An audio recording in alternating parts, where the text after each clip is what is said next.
Hop, bu obyektimiz Samarqand viloyati Kaftarxonada bo'lyapti. Mana bolalar palatkasini buzyapti mana. Holatlari. Esnasamiz aylana holatda tushdi. Bu balkon bo'ldi. Tevadan ham ko'rsatamiz. Xo'p, mana tevadan ko'rinish holatlari. Mana esnasamiz 15 ga 30 holatda bo'lib chiqdi. Burchaklari mana aylana bo'ldi mana. Burchak aylana qanaqa bo'ladi deganlarga mana. Mana holatlar.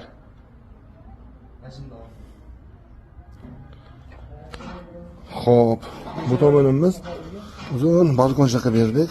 Где-то bir 10 metr, 13 metr atrofida. Qizig'i bez ustum qilib berdik. Mana temirlar olinadi. Mana holatlari.